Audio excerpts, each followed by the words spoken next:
திருச்சிற்றம்பலம். அனைவருக்கும் என் அன்பான வணக்கம். தன்னை அறிந்திடும் தத்துவ ஞானிகள் முன்னை வினையின் முடிச்சை அவிழ்ப்பார்கள், பின்னை வினையை பிடித்து பிசைவார்கள், சென்னையில் வைத்த சிவனருளாலே. 10ஆம் திருமுறையில் திருமூல நாயனார் தன்னைத்தான் அறிய வேண்டும் என்று சொல்லுவார். நம்முடைய மனது எந்த அலைவரிசையில் இயக்கம் கொண்டுள்ளதோ அதற்கேற்ப நம்முடைய செயல்பாடு அமைகிறது. இது பொதுவாகவே தெரியுது. நம்முடைய மனது எந்த அலைவரிசையில் இயக்கம் கொண்டுள்ளதோ அது நமக்கு அது செயல்பாட்டுக்கு வருதுன்னு தெரியுது. தன்னை அறிந்திடும் தத்துவ ஞானிகள் முன்னை வினையின் முடிச்சை அவிழ்ப்பார்கள், பின்னை வினையை பிடித்து பிசைவார்கள், சென்னியில் வைத்த சிவன் அருளாலே. அந்த சிவன் அருள் இருந்தால் அது செயல்பாட்டுக்கு வந்தால் அது என்ன சொல்கிறது, ஒரு மடைமாற்றம். நம்முடைய மனது மடைமாற்றம் அடைவது என்பது ஒரு நல்ல செயல்பாடு தானே. விண்டொழிந்த நம்முடைய வல்வினை தொண்டரோடு இனித்திருந்தமையால். திரு ஞானசம்பந்தருடைய பாடல் வரிகள். ஏன்னா நம்முடைய மனது அந்த மடைமாற்றம் அடையும் போது அந்த அன்பு தொடர்ச்சியான அன்பாக நிலை பெறும். ஏன்னா இப்போ ஒரு சிலர் பாருங்க, ஒரு குறிப்பிட்ட காலம் இறை வழிபாடு செய்வாங்க. என்னவோ செய்தம்பா, ஒன்றும் பலன் இல்லைப்பா அப்படின்வாங்க. மறுபடியும் இறை வழிபாடு செய்யாமல் அவங்க தன் போக்குக்கு போவாங்க. ஏன்னா தொடர்ச்சியான ஒரு இறை வழிபாடு செய்யும் போது தான் அந்த முழு பலன் கிடைக்கும். ஏன்னா 20 குழி நிலத்தில் 20 40 மூட்டை நெல் விளைஞ்சால் நல்லது. 10 மூட்டை நெல் விளைஞ்சா எப்படி, விளைச்சல் கம்மியாக இருந்தால் எப்படி? 20 குழியில் 22 40 மூட்டை நெல் விளையணும். அதானே நம்ம ஒரு விவசாயிக்கு ஒரு பலன். அதுபோல் நம்முடைய வாழ்வு, இந்த மனித பிறப்பு என்பது மேன்மையானது. அது நமக்கே புரியுது. அந்த மேன்மையான மனித பிறப்பில் விண்டொழிந்த நம்முடைய வல்வினை தொண்டரோடு இனித்திருந்தமையால். அதாவது சங்கம வழிபாடு, குரு வழிபாடு, லிங்க வழிபாடு. இப்போ ஞானசம்பந்தருடன் அடியார் கூட்டம் சம்பந்த சகாயர் ஓலைச்சுவடியில் பதிவு செஞ்சார். மதங்க சோழாமணியார், திருநீலகண்ட யாழ்ப்பாணர்லாம் இசை அமைத்தார்கள். ஒரு சங்கம வழிபாடாக அந்த திரு ஞானசம்பந்த குழந்தையிடம் அப்படியே அடியார் கூட்டத்தோடு போய் கோயிலில் போய் அந்த திருமுறை பாடலெல்லாம் பாடி அது சங்கம வழிபாடு. திங்களூரில் அப்பூதியடிகள் குரு வழிபாடு. சரியான குருவை தேர்ந்தெடுக்கிற அளவுக்கு அவருக்கு தகுதி இருந்தது. இதுவரையும் கண்ணில் பார்க்கல, காதில் கேட்கல. அதாவது காதில் மட்டும்தான் கேட்டார். அவருடைய புகழை காதில் கேட்டார். நேரடியாக பார்க்கல, அவர்கிட்ட பழகலை. இருந்தாலும் அவருடைய புகழை காதில் கேட்டு குருவாக ஏற்றுக்கினார். திங்களூரில் வாழ்ந்த அப்பூயர்கள் குருவாக ஏற்றுக்கினார் நாவுக்கரசரை. அது அவருடைய பக்குவம், அந்த தகுதி. லிங்க வழிபாடு நம்ம காலத்தில் கண்ணப்பனால லிங்க வழிபாடு கட்டியாக பிடிச்சார். சங்கம வழிபாடு தெரியல, குரு வழிபாடு தெரியல, சுவாமியை அது லிங்க வழிபாடு. இதெல்லாம் முன்னாடி செய்த தவம். எப்படி ஆறுகள் வளைவாக சென்று பல நீர்நிலைகளை நிரப்பி மீதி இருந்தால் போய் கடலில் விழுது. அந்த பகுதியெல்லாம் வளம் பொருந்திய நல்ல விளைநிலமாக விளைந்து இந்த உலக உயிர்கள் நலமாய் வளமாய் வாழ்வதற்கு உணவு வேணும் இல்லையா? எத்தனை உணவு பஞ்சம் வந்தால் எந்த அளவுக்கு கொடுமையாக இருக்கும். நம்ம திரு ஞானசம்பந்தர் புராணத்தில் சேக்கிழார் பெருமான் பதிவு செஞ்சிருக்கிறார். வேதநெறி தடைத்தோங்க மிகு செய்வத்துறை விளங்க பூத பரம்பரை பொலிய புனிதவாய் மறந்தழுத சீர வளவையற்புகளை திரு ஞான சம்பந்தர் பாத மலர் தலை கொண்டு திருத்தொண்டு பரவுமாம். ஞானசம்பந்தருடைய வரவு நல்ல வரவு என்று சேக்கிழார் பெருமான் பதிவு செய்கிறார். அதே சேக்கிழார் பெருமான் இன்னொரு பாடலை சொல்லுவார். மண்ணின் மிசை வான் பொய்த்து நதிகள் தப்பி மண் உயிர்கள் கண் சாம்பி உணவு மாறி விண்ணவர்க்கும் சிறப்பில் வரும் பூசை ஆற்றா மிக்க பெரும் பசி உலகில் விரவக்கொண்டு பண்ணமரும் மொழி உமையால் முளையில் ஞான பலரா வாயருடன் அரசும் பார்வே கண்ணுதலான் திருநீற்று சார்பினோர்க்கும் கவலை வருமோ என கருத்தில் கொண்டார். பெரிய பாடல். கண்ணுதலான் திருநீற்று சார்பினோர்க்கும் கவலை வருமோ என கருத்தில் கொண்டார். அதாவது சிவனடியார்களுக்கு வருத்தம் வரலாமா, கவலை வரலாமா? மழை இல்லைன்னா என்ன ஆகும்? ஆறுகள் நிலங்கள் விளைய வேண்டியது விளையலைன்னா இந்த உலக உயிர்கள் எப்படி வாழும்? ஏன்னா நமக்கே பசி எடுத்தால் கை காலெலாம் உதறது, நேரத்தோடு சாப்பிட்டா தானே முடியுது. அதனால தான் அன்னதான கூடங்கள் நடத்தினார்கள். திரு ஞானசம்பந்தரும் நாவுக்கரசரும் அன்னதான கூடங்கள். சிவனடியார் பசி இல்லாமல் சாப்பிடணும்னு சொல்லி தானே. மண்ணில் பிறந்தார் பெரும்பயன் மதிசூடும் மன்னலார் அடியாதம் அமுது செய்வித்தல் கண்ணினால் அவர் நல்விழா பொலிவு கண்டார்கள் உண்மையாங்கினில் உலகவர் முன்வருக. இந்த மண்ணில் நல்லவன்னு வாழறதுக்கு பசி இல்லாமல் வாழணும்னுதா. அப்படி வாழ்ந்தாதானே அது சிறப்பாக இருக்கும். அந்த நம்முடைய மனது அந்த ஒரு பக்குவம், மண்ணின் மிசை வான் பொய்த்து நதிகள் தப்பி மண் உயிர்கள் கண் சாம்பி. நதிகள் அதாவது மழை செய்யா பெயர்னாக்கா என்ன ஆகும்? குறைபாடு வருது. என்ன குறைபாடு? விளைச்சல் இல்லைன்னா குறைபாடு வருது. சாதாரணமாக சொல்லுவாங்க, டே அடுப்பில் பூனை கொட்டி தூங்குதுதான்னு. என்ன அடுப்பில் பூனை கொட்டி தூங்குது? அது அந்த வறுமை இருந்து அந்த அளவுக்கு துன்பம். எவ்வளவு மண்ணின் மிசை வான் பொய்த்து நதிகள் தப்பி மண் உயிர்கள் கண் சாம்பி உணவு மாறி விண்ணவர்க்கும் சிறப்பில் வரும் பூசை ஆற்றார். சுவாமிக்கு ஏன்னா பசி வந்தால் பத்தும் பறந்து போகும் என்று சொல்லுவார்கள். பற்று கூட சாமி மேலே இருக்கிற பற்று கூட குறையிறதுக்கு வாய்ப்பு இருக்குதான். ஏன்னா பசி எடுத்தா எப்படி? இப்போ நம்ம ஒரு கோயிலுக்கு போகிறோம்னா அன்னதானம் போட்டுங்கிறாங்கன்னா முதல் சாப்பிடலாம்பா. நம்ம சைவத்தின் சிறப்பே அதுதான். பசியோடு போய் இறை வழிபாடு செய்யணும்னு எங்கேயுமே சொல்லலை. பசியாக இருக்குதா, அன்னதானம் போடுறாங்களா கோயிலில், சாப்பிட்டு போய் பெருமானை வணங்கு. அதான் நம்ம சைவத்தினுடைய சிறப்பு. மண்ணின் மிசை வான் பொய்த்து நதிகள் தப்பி மண் உயிர்கள் கண் சாம்பி உணவு மாறி விண்ணவர்க்கும் சிறப்பில் வரும் பூசை ஆற்றா மிக்க பெரும் பசி உலகில் விரவக்கொண்டு பண்ணமரும் மொழி உமையால் முளையின் ஞான பாலரா வாயருடன் அரசும் பார்வையில் கண்ணுதலான் திருநீற்று சார்பினோர்க்கும் கவலை வருமோ என கருத்தில் கொண்டார். பசி இல்லாமல் சாப்பிடணும், அதே நேரத்தில் சாப்பிட்டு இறை வழிபாடு செய்யாமையே இருந்தால் எப்படி?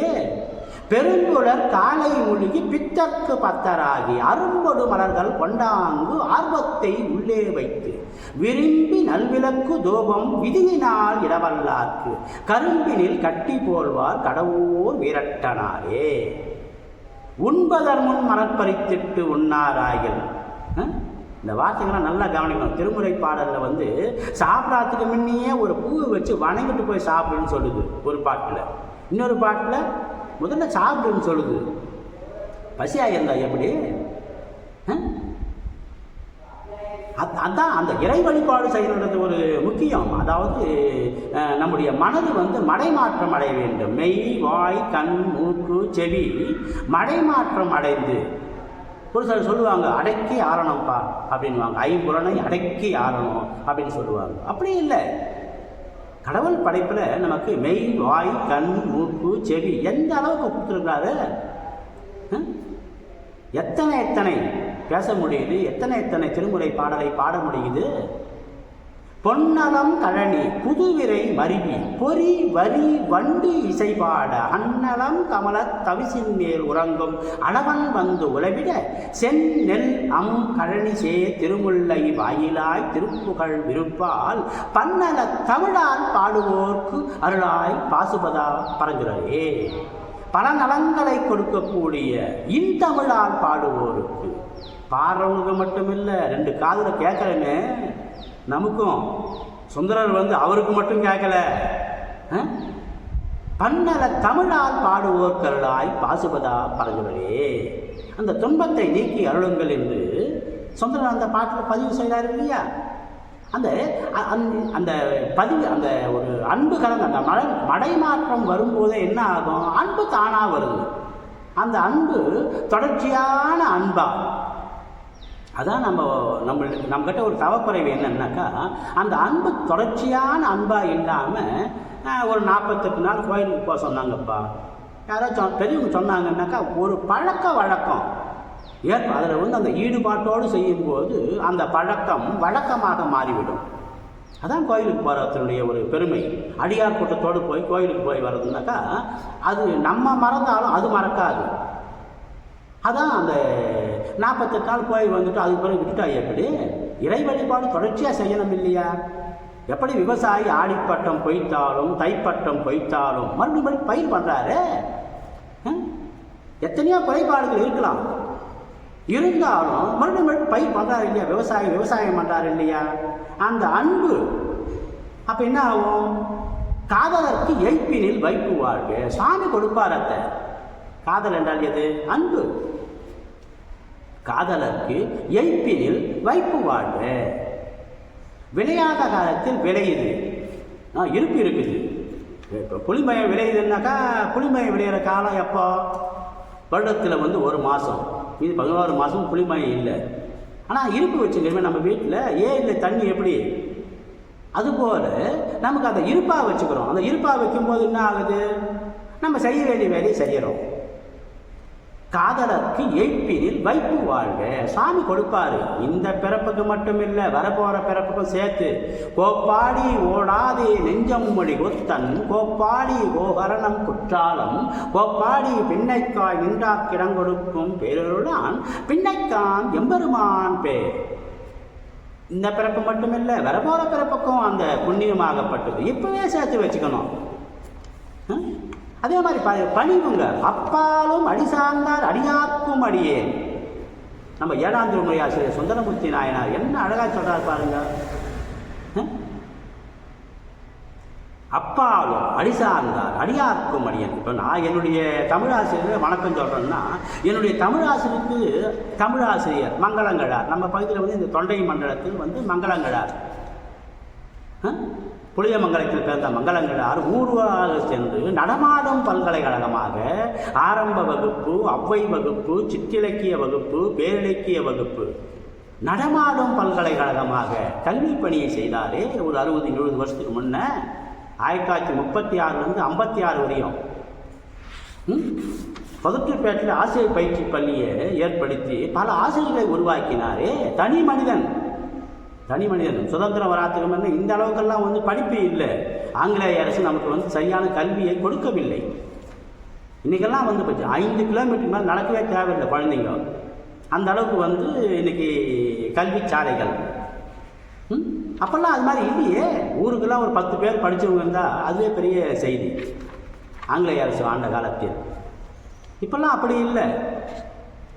அந்த கல்வி எந்த அளவுக்கு வருது? அப்பாலும் அடி சார்ந்தார் அடியார்க்கும் அடியேன். என்னுடைய ஆசிரியர் நான் வணக்கம் சொல்கிறேன்னா, என்னுடைய ஆசிரியருக்கு ஆசிரியர் மங்களங்கழார் உருவப்படும். அவன் நான் நேரடியாக பார்க்கல, அவர்கிட்ட பாடத்தை நான் படிக்கலை. ஆனால் என்னுடைய ஆசிரியர் படித்தார். எத்தனை சிறப்பான செயல்பாடுகள். அவருடைய உருவப்படத்தை அந்த என்னுடைய ஆசிரியர் வீட்டில் உருவப்படம் வச்சுருக்கார். குருபக்தி. நமக்கு தமிழை கற்றுக் கொடுத்த வாத்தியார் ஒரு புகைப்படம் எடுத்து அங்கே மாட்டி வச்சுருக்கார் செவுத்துலன்னாக்கா. அந்த சுவரில் அந்த புகைப்படத்தை பார்க்கும்போதே நம்ம கைகூப்பி வணங்கணும்னு எனக்கு தோணுது. எப்படி? அதான் அந்த அடியார் வணக்கம். ஏன்னா சிறந்த சிவனடியார், தமிழாசிரியர், அவங்கெல்லாம் அந்த தமிழை கற்றுக் கொடுத்ததுனால தானே நம்ம தமிழை பேசுகிறோம். எத்தனை சிறப்பு. பணிவு. அப்பாலும் அடி சார்ந்தார் அடியார்க்கும் அடியேன். ஆனால் சுந்தரர் பாருங்க, நம்மெல்லாம் அதாவது சமகாலத்தில் வாழ்ந்தவர்கள் நம்முடைய ஆசிரியரை வணங்குறோம், இல்லை ஆசிரியர் மங்களங்கழாரை வணங்குறோம். ஆனால் இனிமேல் பிறக்கப் போகும் குழந்தைகள் சிவனடியார்களாக வளர்ந்தால் அவர்களுக்கும் நான் அடியவன் என்று சொல்லுகிறார் சுந்தரர் 7ஆம் திருமுறை ஆசிரியர். எப்படி யாருனால சொல்ல முடியும் இது மாதிரி? அது பல கோடி வருடங்கள் ஆனாலும் அன்னைக்கு பிறக்க போகிற குழந்தைங்க சிவனடியாராக வளர்ந்தால் அவர்களுக்கும் நான் அடியவன். அந்த பணிவு, இந்த பணிவு இருந்தால் தான் நம்ம வந்து மேலும் மேலும் வளர முடியும். பொறாமை இருக்கக்கூடாது, அந்த பணிவு இருக்கணும். அதே மாதிரி பொறுமை இருக்கணும். திலகவதி அம்மையார் என்ன பண்ணாங்க? எத்தனை காலம் திருநாவுக்கரசர் சுவாமிகள் சொன்ன பேசி கேட்காத போனாரு. அமரர்கள் சமணர்கள் எத்தனை துன்பத்தை கொடுத்தாங்க. மதம் பிடித்த யானை, கொடிய நஞ்சு கொண்ட நாகப்பாம்பு, எத்தனை எத்தனை சுண்ணாம்பு கல்லை கட்டி கடலில் போட்டது நம்ம பகுதி தான்.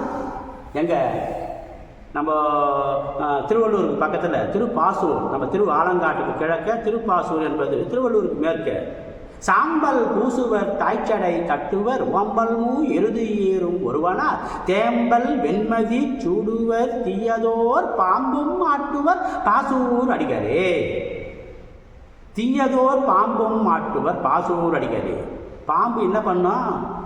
கொடிய நஞ்சு கொண்ட நாகப்பாம்பா இருந்தாலும் விவசாயியை கடிக்க தெரியல. நல்ல பாம்பா மாதிரி அந்த விவசாயி வயலில் வேலை செஞ்சால் வரப்பு மேலே ஓடுது, கடிக்கல. வரப்பு மேலே நடந்து போகிறாரு, அது கயனில் இறங்கி ஓடுது, அந்த விவசாயி கடிக்கிறது இல்லை.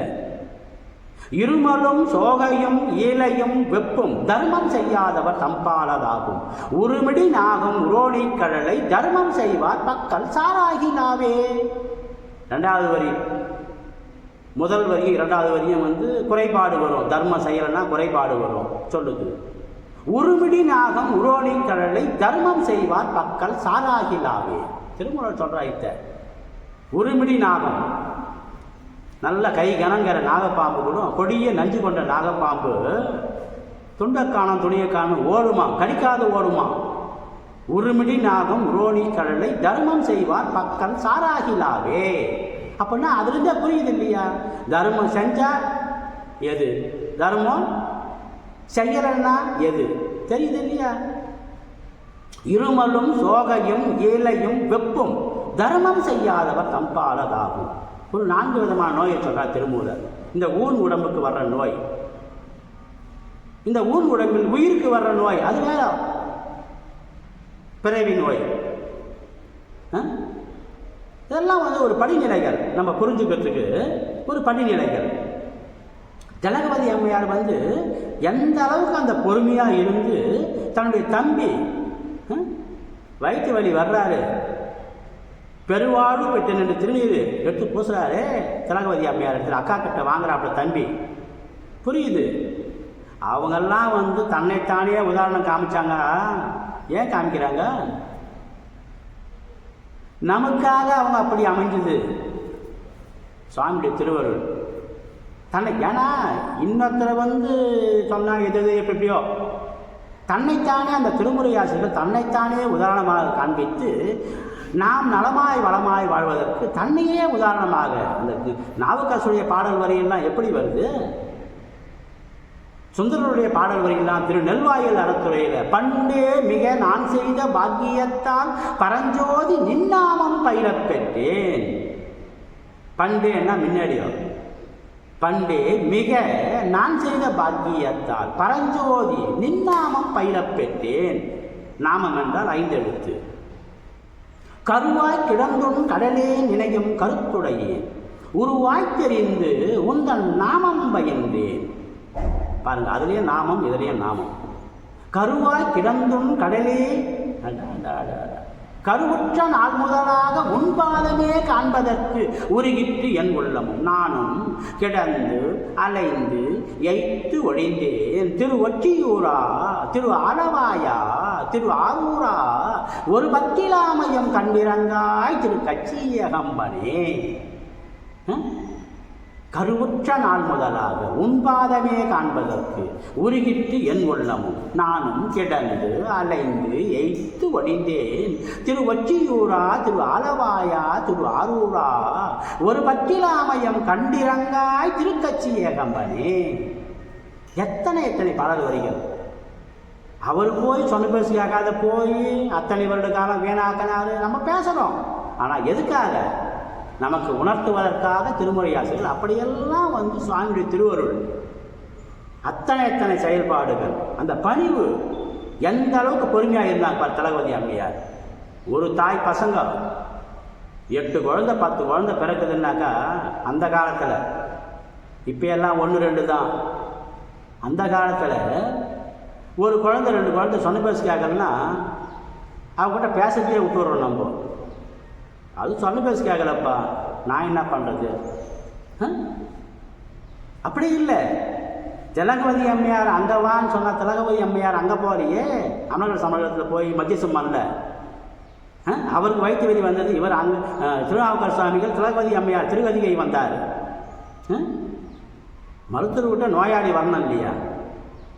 எந்த அளவுக்கு பொறுமையாக வந்து இருந்து தன் செயல்பாட்டை செய்தார் சுவாமியுடைய திருவருள். அதான் அந்த பொறுமை. அது திலகவதி அம்மையாரத்தில் வந்து அது நமக்கு ஒரு பாடமாக அமைந்தது. நல்ல மனம். நல்ல மனம்னா எப்படி? ஏன்னா குடும்பத்தில் வந்து அதாவது பிரம்மச்சரியம் அப்படின்னு சொல்லுவாங்க. உண்மையான பிரம்மச்சரியம், அதில் உண்மை இருக்கணும். சரி, இல்லறமா, இல்லறத்தில் உண்மையான இல்லறமாக இருக்கணும். துறவரமா, அதில் உண்மை இருக்கணும். ஒவ்வொன்றுமே அந்த நல்ல மனம் என்பது ஒரு இல்லறத்தால் எப்படி தெங்கலூரில் வாழ்ந்த அப்புயிரிகள் கணவன் மனைவியாக இல்லறத்தோடு இணைந்து வாழ்ந்தார்கள். திருநாவுக்கரசு சென்று பெயர் வைத்தார். 2 வருடம் 4 வருடம் கழித்து இன்னொரு குழந்தை பிறந்தது. திருநாவுக்கரசு சென்று பெயர் வைத்தார். குருபக்தி. எத்தனை அன்போடு தன்னுடைய செயல்பாட்டை செய்தார்கள். அது இல்லற தர்மம். கணவன் மனைவி மனமொத்த கருத்தோடு வாழுவது, அந்த இல்லற தர்மத்தோடு அவர்கள் வாழ்ந்தார்கள். ஒரு துறவரம். அந்த துறவரத்தில் அதில் உண்மை இருக்கணும் இல்லையா? அந்த செயல்பாடுகள் குடும்பத்தோடு இருந்து அவங்க வீட்டில் ஒரு கண்ணுக்குட்டி போட்டால், பசுமாடு கண்ணுக்குட்டி போட்டால் கண்ணுக்குட்டி கூட திருநாவுக்கரசர் குருபக்தி. அப்படி அந்த அப்புதரியுடைய குடும்பத்தை நம்ம வந்து உதாரணமாக நினைக்கணும். எத்தனை அந்த தனி மனித ஒழுக்கம். என்ன தனி மனித ஒழுக்கம்? வரகுண பாண்டியன் வாழ்ந்த காலத்தில் அந்த எள்ளு சாப்பிட்டாப்ப இல்லையா, அந்த வேலைக்காரர் வந்து எள்ளு சாப்பிட்டாப்புல. கோயிலுக்கு என்ன தீபம் எரியணும், கோயிலுக்கு அல்லும் பகலும் அந்தியும் சந்தியுமாக தீபம் எரியணும் இல்லையா? இப்போ மாதிரிலாம் மின்சார விளக்கெல்லாம் அப்போ இல்லையே. அந்த தீப ஒளியில் சுவாமியை காணும்போது இல்லக விளக்கது இருகெடுப்பது சொல்லக விளக்கது ஜோதி உள்ளது பல்லக விளக்கது பலரும் காண்பது நல் அக விளக்கது நமசிவாயவே. நம்ம மனதில் இருக்கிற அந்த இருள் நீங்க வேணும் இல்லையா? அக விளக்கது நமசிவாயவே. அந்த தீப ஒளி இருள் நீங்கும். நம்ம வீட்டில் திருவிளக்கு தேவையாஇருந்தாலும் இந்த நாவுக்கரசுடைய பாடல் வரியை பாடணும். கற்றுக்க முடியாதா? முடியும். நமக்கு அந்த முயற்சி இருக்கணும். அப்போ என்ன ஆகுது? அந்த வரகுண பாண்டியன் காலத்தில் அந்த வேலை செய்வர் வந்து ஒரு பிடி எள்ளு எடுத்து கோயிலுக்கு அந்த எண்ணெய் முழுக்காட்டு தீபம் எரியத்துக்கு இதுக்கெல்லாம் எள்ளு செக்காடுவாங்க. அந்த எள்ளு செக்காடும்போது அந்த எள்ளு வந்து சுவாமிக்கு வந்து எண்ணெய் முழுக்காட்டுன்னு சொல்லுவாங்க. அந்த கல் திருமேனிகளுக்கு எண்ணெய் முழுக்காட்டு செய்வது. அப்போ தான் அந்த கல் வந்து நல்லா ஒரு பக்குவமாக இருக்கும், எண்ணெய் முழுக்காட்டு. அப்படி அதை செய்யறதுக்கு எள் எண்ணெய் தேவைப்படுதுன்னாக்கா கோயில் எள்ளு அந்த கோயில் நிலத்தில் விளையுது. எள்ளு விளையுதுன்னா அதில் 5ல் 1 பாகம் கோயிலுக்கு கொடுக்கணும். விளையத்தில் 5ல் 1 பாகம் ஏதோ ஒரு முறை வச்சுருப்பாங்க. அது வந்து மானாவரி நிலமாக இருந்தால், இல்லை புஞ்சை நிலமாக நஞ்சை நிலமாக இருக்குது இல்லையா? ஏரிக்கரைங்க இருக்கிற நிலமாக இருந்தால் கோயில் நிலம் அது இவ்வளோ. சரி, மானாவரி மோட்டு நிலமாக இருந்தால் அது இவ்வளோ. ஏதோ ஒரு முறையை வச்சுருப்பாங்க பெரியவங்க. அதில் வெளியிட அந்த எள்ளு வந்து என்ன ஆகுது? அந்த வழுத்தி வந்து அந்த பக்குவப்படுத்தி எள்ளு செக்கு ஆடணும். அந்த வளாகத்துக்குள்ளே வளர்த்திங்கிறாங்க. அது காவலுக்காக வந்து ஒரு பிடி எள்ளு எடுத்து வாயில் போட்டு மென்னுங்கிறாரு. அந்த வரகுண பாண்டியன் வந்து நகரவடம் போகிறப்ப அதை பார்க்குறாரு. என்னடா நீ இது மாதிரி வந்து கோயில் இல்லை நீ சாப்பிட்டுங்கிற அப்படின்னு கேட்குறாரு. ஐயா, நான் வந்து இந்த எள்ளுடைய தன்மை, அந்த எண்ணெயினுடைய தன்மை, அதோடைய பயன்பாடு இதெல்லாம் கொஞ்சம் சிந்திச்சு பார்க்கும்போது நமக்கு தோணுச்சு, இப்போ மனித பிறப்பாக பிறந்திருக்கிறேன், அடுத்த பிறப்பு காளை மாடாக பிறந்து, ஒரு பசுமாட்டுடைய வயிற்றில் இருந்து காளை மாடாக ஆண் கன்றுக்குட்டியாக பிறந்து நான் செக்கு ஆடணும். இப்போ எப்படி திருக்கடவுர் தண்ணியை கொண்டு போகிறாங்க, மயானத்திலிருந்து திருக்கடவுருக்கு தண்ணி வருது இல்லையா, அபிஷேகத்துக்கு தேவையான தண்ணீர் மயானத்திலிருந்து வருது இல்லையா, மாட்டு வண்டி தானே ஓடிக்கிட்டு வருது. அதுபோல் அந்த காளை மாடு தானே ஓடிக்கிட்டு வருது, தண்ணி அங்கேருந்து கொண்டு வருது. அதுபோல் நான் இந்த எள்ளு செக்கு ஆடுறதுக்கு நான் காளை மாடு தேவைப்படுது, அதுக்காக நான் இந்த எள்ளை கொஞ்சம் சாப்பிட்டேன் அப்படின்றாரு. சரிடா கீழே துப்புன்றாப்புல. சரி அப்படின்னு வாயில் கேட்டு அந்த எள்ளு மெனிங்கனே கேட்டு கொஞ்சம் கீழே துப்புறாரு. துப்பும்போது சட்டுன்னு கையில் பிடிச்சிக்கிறாப்புல. அந்த எச்ச கலந்த ஒரு எள்ளை இவர் வாயில் போட்டினார், வரகுண பாண்டியன் வாயில் போட்டினார். என்னய்யா அரசே, என்ன நீ என்ன பேசின, இப்போ நீ இந்த எள்ளு நீ வாயில் போட்டு எச்ச கலந்த ஒரு எள்ளை தூக்கி வாயில் போட்டுக்கினேன்னு கேட்குறாப்புல. யாரையாவது வேலைக்காரன். ஐயா நீ ஒரு காளை மாடு, ஒரு காளை மாடு செக்கு ஓட்ட முடியாது, 2 காளை மாடு தேவைப்படுது. நீ ஒரு காளை மாடு, நான் ஒரு காளை மாடு, செக்கு ஓட்டலாம் அப்படின்னு சொல்லி அவர் என்ன பண்ணுறாரு, அந்த எண்ணெயை எச்சையோடு கலந்து அவர் வரகுண பாண்டியன் சாப்பிட்றாப்புல. எத்தனை சொல்லலாம் திருமுறையில். அதனால் ஒரு வேப்ப மரத்துலேருந்து பழம் விழுந்தால் கூட அது அந்த சேத்து மண்ணில் விழுந்து பாதி மண்ணில் இருக்குது, பாதி மேலே இருக்குது. சிவலிங்கமாக தெரிந்தது வரகுண பாண்டியனுக்கு. எத்தனை சிறப்பை சொல்லலாம் நம்ம திருமுறையில். அவர்கள் வாழ்ந்த வாழ்வு எப்படிப்பட்ட வாழ்வு. இப்படி நல்ல செயல்பாட்டெல்லாம் செய்து செய்து செய்து செய்து நலம் பெற பெறுவோம். இமையோர் நாயகனே இறைவா என் இடத்துணையே, கமையார் கருணையனாய் கருமாம் இருப்போல் மிளற்றா உமையோர் உருடையாய் உருவே திருக்காலத்தியுள் அமைவே உன்னை அல்லால் அறிந்தேத்த மாட்டேனே. சிவம் திருச்சிற்றம்பலம்.